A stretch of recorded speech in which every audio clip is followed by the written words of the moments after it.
आप सभी से अनुरोध है कि ज्वाइन बटन के स्थान पर हमारे सब्सक्रिप्शन प्लान्स को ज्वाइन करें और सब्सक्रिप्शन प्लान्स से हमें आप सब्सक्राइब करके और लगातार कंटेंट का लाभ उठाएं। आपसे ये भी अनुरोध है कि ऊपर दिख रहे क्यूआर को आप क्लिक करें और उससे आप हमें सीधे सहायता दे सकते हैं पत्रम पुष्पम के रूप में। नमस्ते, मैं हूं संजय दीक्षित और आप देख रहे हैं दी जयपुर डायलॉग्स। चुनाव का सीजन पूरे उफान पर है। आज 15 अप्रैल हो गई। 19 अप्रैल से पोलिंग शुरू है और 17 अप्रैल को यानी रामनवमी के दिन जो पहले फेज का जो प्रचार है वो बंद हो जाएगा। तो आइए देखते हैं कि ये जो पहला फेज है जिसमें 102 सीटें पोल होंगी और ये पूरे जो 7 फेज हैं उसमें से सबसे अधिक यदि एक दिन में कोई एक फेज में कोई सीटें पोल होनी है तो वो इस फेज में होनी है। और इसमें सबसे बड़ा जो चंक है वो है तमिलनाडु का, क्योंकि पूरा का पूरा स्टेट तमिलनाडु वो आज पोलिंग कर रहा है और साथ में पुडुचेरी भी पोलिंग कर रही है। तो यानी कि ये 40 सीटें तो यहाँ सीधे-सीधे पोलिंग हो रही है। और इसके बाद जो सबसे बड़ा चंक है वो है राजस्थान में। तो राजस्थान में जो अपर हाफ है राजस्थान का 25 सीटें हैं वहाँ कुल, तो 12 सीटें जो हैं वो जा रही हैं इस फेज में। तो इन 12 सीटों की भी बात करेंगे। तमिलनाडु का हमारा क्या आकलन है वो संक्षेप में बताएंगे। विस्तार से बात करेंगे उत्तर प्रदेश की 8 सीटों की, क्योंकि उत्तर प्रदेश की 8 सीटों पर मामला जो है वो फंस गया है, तो इसलिए उनकी बात हमें थोड़ी विस्तार से करनी पड़ेगी। बात और भी करेंगे। वैसे तो 6 सीटें मध्य प्रदेश की भी जा रही हैं और 4 सीटें जो बिहार की जा रही हैं वो भी इंटरेस्टिंग है, तो उनकी भी बात करेंगे। उसके अतिरिक्त जो है वो मैं थोड़ा आपको पढ़ के बता देता हूँ। छत्तीसगढ़ की केवल 1 सीट जो बस्तर की सीट है वो जा रही है। 6 सीटें मध्य प्रदेश की जा रही हैं। महाराष्ट्र की 5 सीटें पोलिंग में जा रही हैं। पाँचों सीटें जो हैं विदर्भ, बल्कि विदर्भ गढ़चिरौली चंद्रपुर वगैरह वाला जो इलाका है, जो एक तरफ छत्तीसगढ़ से दूसरी तरफ आंध्र प्रदेश से जो तेलंगाना से लगता है, वो क्षेत्र जा रहा है। फिर मणिपुर, मेघालय, मिजोरम और नागालैंड ये पूरी पोलिंग पहले फेज में हो जाएगी। 12 ये, सिक्किम की 1, 39 मैंने बता दिया आपको। त्रिपुरा की 1 सीट जाएगी, उत्तर प्रदेश की 8 सीटें जाएंगी और उत्तराखंड की भी 5 सीटें जा रही हैं कल चुनाव में। पश्चिम बंगाल की 3 सीटें, यानी 3 सीटें जो असम से लगती हुई हैं, वो 3 सीटें चुनाव में जाएंगी। ये जाएंगी आपकी अलीपुरद्वार, कूच बिहार और जलपाईगुड़ी। तो ये 3 सीटें जाएंगी। अंडमान और जम्मू कश्मीर की 1 सीट यानी कठुआ सीट जाएगी कल चुनाव में। जितेंद्र सिंह जी का भाग्य कल तय हो जाएगा। फिर लक्षद्वीप की 1 सीट और पुडुचेरी की 1 सीट जो मैं आपको बता चुका हूँ, ये सीटें जाएंगी चुनाव में। तो मैं बात शुरू कर देता हूँ। सबसे पहले जो सबसे कठिन इसमें जो लग रहा है मंजर वो है उत्तर प्रदेश की 8 सीटों का, और ये कठिन हो गया है। कठिन क्यों हो गया है? एक तो बताया जा रहा है, कहा जा रहा है, वैसे मैं बहुत अधिक कन्विंस्ड नहीं हूँ इससे, लेकिन कह रहे हैं कि साहब की राजपूतों का कोई 20-30% चंक तो लॉस होने वाला है भारतीय जनता पार्टी को। तो यदि ये 20-30% लॉस होता है, तो यदि हम देखें ये सीटें जो जा रही हैं वो सारी सीटें वो हैं जो उत्तराखंड से लगती हुई सीटें हैं। सहारनपुर है, सहारनपुर के से यानी कैराना है, मुजफ्फरनगर, बिजनौर, नगीना, से नगीना बिजनौर में ही आता है, लेकिन ये 2 सीटें अलग-अलग हो गई हैं।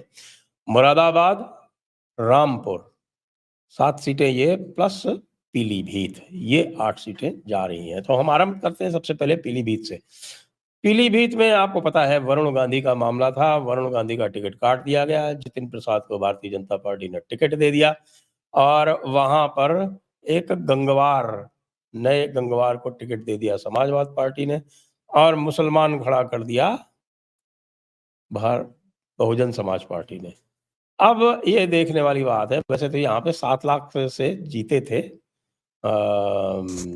वरुण। 7 लाख से जीतने के बाद कोई कारण नहीं है कि यहाँ पर किसी प्रकार की उनको दिक्कत आए। अनीस अहमद खान जो हैं वो वैसे वहाँ के बताते हैं कि साहब काफ़ी जाने पहचाने हैं, तो वो मुस्लिम वोट में 1-1.5 लाख का फटका अवश्य डालेंगे, इसलिए जितिन प्रसाद बहुत आसानी से पीलीभीत जीत जाएंगे।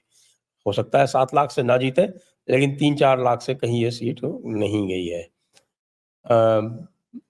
बरेली में थोड़ी प्रॉब्लम है, लेकिन बरेली इस फेज में नहीं जा रही है, बरेली अगले फेज में जाएगी।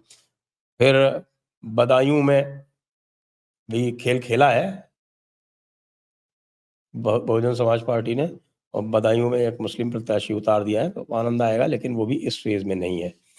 इस फेज में और बाकी जो सीटें हैं वो मैं ले लेता हूँ। रामपुर और मुरादाबाद में आजम खान ने पूरी तरह से अखिलेश की ऐसी तैसी कर दी है, क्योंकि रामपुर में एक नदवी साहब को उतारा गया समाजवादी पार्टी की तरफ से। वो नदवी साहब जो थे वो गए थे अंबेडकर जयंती के समारोह में, उन्होंने अंबेडकर की मूर्ति पर माला चढ़ाने से मना कर दिया। उसके बाद से आप समझ सकते हैं कि स्थिति क्या हो गई है। नदवी साहब की स्थिति खराब हो गई है और आजम खान उसका पूरा फायदा उठा रहे हैं। जीशान खान खड़े हुए हैं बीएसपी से, तो जीशान खान को भी वोट डाइवर्ट किए जा रहे हैं। इसलिए घनश्याम सिंह लोधी जो हैं वो रामपुर से इस बार फिर से जीतते दिखाई पड़ रहे हैं, और वही रिपीट होगा जो पिछली बार हुआ था, जो आजम खान ने करवाया था, यानी कि जो रामपुर वाले जो थे उदासीन हो गए थे, रामपुर प्रॉपर वाले 32% वहाँ वोटिंग बढ़ा था। इस बार भी कोई अंतर नहीं पड़ने वाला, घनश्याम सिंह लोधी यहाँ से जीतेंगे। कुंवर सर्वेश कुमार सिंह की का भी रास्ता जो है वो आजम खान की वजह से आसान हो गया। एसटी हसन जो वहाँ के जीते हुए सांसद थे, उनका टिकट काट दिया गया। उनका टिकट काटने के बाद रुचि वीरा जो राजपूत समाज से आती हैं, उनको टिकट दिया समाजवादी पार्टी ने लास्ट मोमेंट पे एसटी हसन को टिकट दिया, लेकिन वो इतना लेट दिया कि वो अपना फॉर्म भी जो है समय रहते जमा नहीं करा पाए। इस कारण वो तो आउट हो गए, और रुचि वीरा इस समय वहाँ से कैंडिडेट हैं जिनको कोई विशेष समर्थन मिल नहीं रहा है। मुसलमान जो है वो सब नाराज होके इरफान सैफी की तरफ जा रहे हैं जो बीएसपी के कैंडिडेट हैं। तो ये 2 सीटें ऐसी थी जो बड़ी आसानी से जीत सकते थे। हमारे समाजवादी वाली पार्टी वाले वो उन्होंने आजम खां और अखिलेश यादव की टसल में लगभग गंवा दी हैं। नगीना में बड़ी दिलचस्प लड़ाई है, ओम कुमार, मनोज कुमार, सुरेंद्र पाल सिंह में, और अभी तक ये स्पष्ट नहीं है कि ऊंट किस करवट बैठेगा। इस सीट को आप जो है वो अनडिसाइडेड में डाल सकते हैं। बिजनौर में आरएलडी ने अपना कैंडिडेट खड़ा किया है, आरएलडी को ये सीट मिली है समझौते में बीजेपी के साथ में। चंदन चौहान, दीपक सैनी और चौधरी विजेंदर सिंह, यहाँ पर बीएसपी ने कैंडिडेट लास्ट में डाला है राजपूत, क्योंकि उनको लग रहा है कि राजपूत जो है वो नाराज हैं बीजेपी से। लेकिन वो जो नाराजगी है वो बिजनौर तक नहीं पहुंची। बिजनौर में ना कोई पंचायत हुई, ना कोई इस तरह की बात हुई, तो बिजनौर का जो राजपूत है वो अलग नहीं जाएगा। मुजफ्फरनगर में संजीव बालियान समस्या में है निश्चित रूप से। संजीव बालियान और संगीत सोम की जो लड़ाई है काफ़ी बचकानी सी बच्चों जैसी लड़ाई है, लेकिन है, और उस कारण से वहाँ पर काफ़ी ध्रुवीकरण हुआ है राजपूतों का और जाटों का। लेकिन चूंकि आरएलडी अब साथ में आ गई है, इसलिए जो भी नुकसान थोड़ा बहुत होगा 20-30% हो सकता है राजपूतों का नुकसान, वो जाटों से मेडअप हो जाएगा, और लगभग 50,000 से लेके 1 लाख के बीच में संजीव बालियान यहाँ से जीत जाएंगे।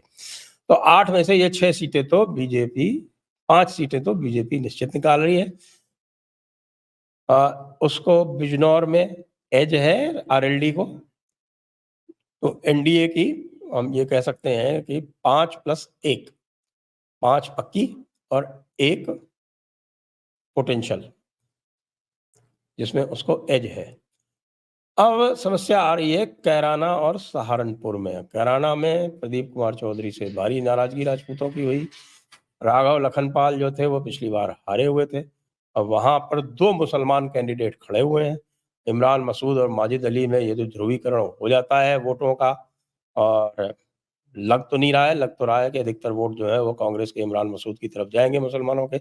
ऐसा देखते हुए भाई समस्या है।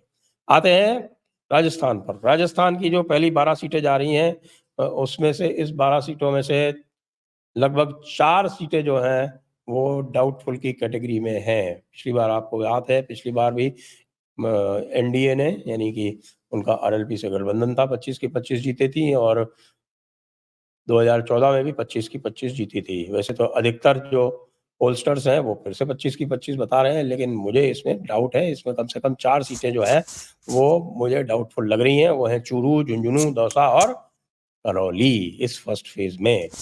ये इस समय यहाँ पर बीजेपी माइनस में है। अब आगे अभी 4 दिन बाकी हैं, आगे क्या होता है और पोलिंग के दिन क्या होता है, वो जब रिपोर्ट आएगी तो जब हम एनालिसिस करेंगे तो आपको फिर से बताएंगे। फिर उत्तराखंड की 5 की पाँचों सीटें जो हैं वो निश्चित बीजेपी की ओर जा रही हैं, कहीं कोई समस्या की बात नहीं है। जो 6 सीटें पोल हो रही हैं इस बार मध्य प्रदेश की, उसमें मांडला सीट डाउटफुल हो रही है और फग्गन सिंह कुलस्ते के विरुद्ध बड़ी नाराजगी है। कई बार फग्गन सिंह कुलस्ते इधर-उधर कर चुके हैं, कई बार सज़ा भी पा चुके हैं, डिसमिस भी हो चुके हैं एक बार पार्लियामेंट से, लेकिन उसके बाद भी उनका जलवा जलाल कायम है। उस जलवे जलाल का फ़ायदा उठाना चाहती थी बीजेपी, लेकिन लगता है कि इस बार हो नहीं पाएगा। और जो 5 सीटें जा रही हैं महाराष्ट्र की, वो भी बहुत महत्वपूर्ण हैं। ये जो 5 सीटें हैं आपकी भंडारा, गढ़चिरौली, चंद्रपुर, अ, नागपुर, ये सारी जो सीटें हैं विदर्भ की, ईस्टर्न विदर्भ की, वैसे तो मोर और लेस ऐसा दिखाई पड़ रहा है कि ये पाँचों सीटें जानी चाहिए। पाँचों सीटें बीजेपी को ही जानी चाहिए। अ, लेकिन चंद्रपुर में फिर से खेल हो सकता है, पिछली बार भी हारी थी यहाँ से बीजेपी, याद करें आप। तमिलनाडु में सबसे इंटरेस्टिंग मुकाबला होने वाला है। तमिलनाडु में अन्नामलाई की धूम है, लेकिन अन्नामलाई की धूम जो है वोटों में कितना ट्रांसलेट होगी, ये देखने वाली बात है।